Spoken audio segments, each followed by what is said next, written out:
Alors, je disais que je pars d'un contexte d'abord d'enquête lexicale.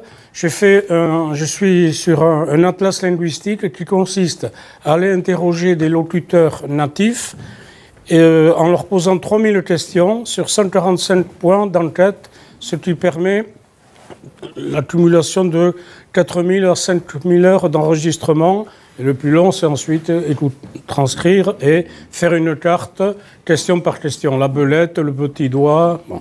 Et c'est essentiellement des termes concrets, évidemment. Et il y a une partie grammaticale sur laquelle je ne reviens pas. Dans l'enquête, on demande aux gens comment ça s'appelle ça. Par exemple, si je montre le Lucan. Mais après, je refais un tour derrière ce qu'on appelle les faits négatifs, les réponses proposées suivant la technique des folkloristes et de Ravier. Ce qui veut dire que, comment vous appelez les 12 premiers jours de l'année ou le cycle des 12 jours? Il ne sait pas. Mais je reviens et je lui propose des réponses plausibles. Il me dit, ah oui, je ne disais pas mon grand-père oui. On a comme ça une sorte on lance un filet, on ramasse beaucoup d'informations.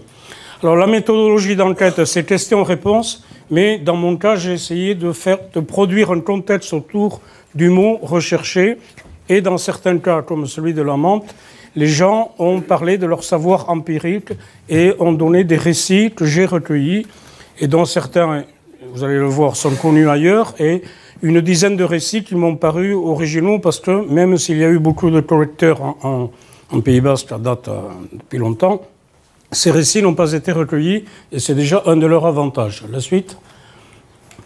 Alors, je vous montre ce que sont des cartes linguistiques. Alors, je fais ça par exemple pour Madame les Vierges Buissonnières, où on voit que par exemple pour la carte épine, Arantxa est dominant sur tout un espace, et c'est de là que vient la fameuse Arantzazu dont vous avez vu une photo l'autre jour à Notre-Dame-des-Vignes. Et par contre, du côté de chez moi, à droite, donc, on dit Sista, typique, ou bien Elorri.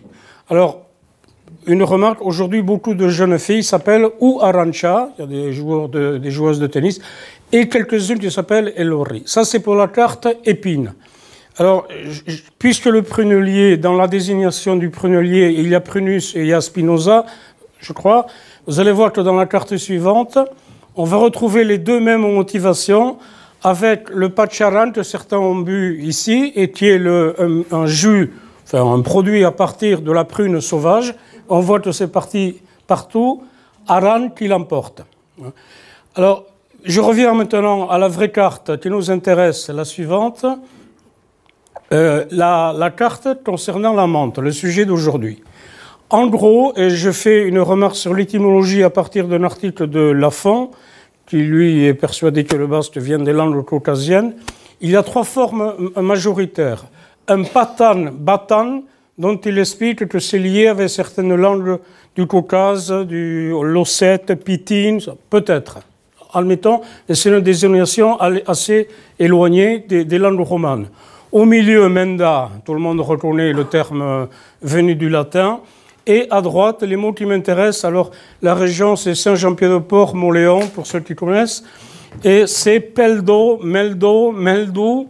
Peut-être que ça vient de mendo aussi, et c'est une forme assez éloignée de menda, mais je n'en sais rien. Alors, quand je parle de la menthe, c'est la menthe en général et pas les 15 je ne sais pas si c'est sous-espèces, la menthe en général. Donc, je vais parler surtout de l'espace qui est un peu à droite, qui n'est pas en vert ni en bleu. Je parle ensuite de la menthe sur les espaces voisins, que vous connaissez aussi bien que moi. Dans le dictionnaire de Sergent, il y a l'article ambiguïté qui montre comment certains attributs opposés sont donnés à des protagonistes. La menthe, soit elle est bénie et bienfaisante, soit elle est maudite et malfaisante. Et il y a de très nombreux récits, je parlerai très très peu. Ensuite, à partir de Ténière sur les accents et de Probe sur la morphologie du conte, bon, on voit la variation du protagoniste. Alors, le protagoniste, dans la plupart des contes, des récits qui m'intéressent, c'est la menthe, mais c'est peut-être la fougère, la renouée, le chardon, la ronce, l'aubépine, l'ortie et même l'agave dans un récit de Amadès.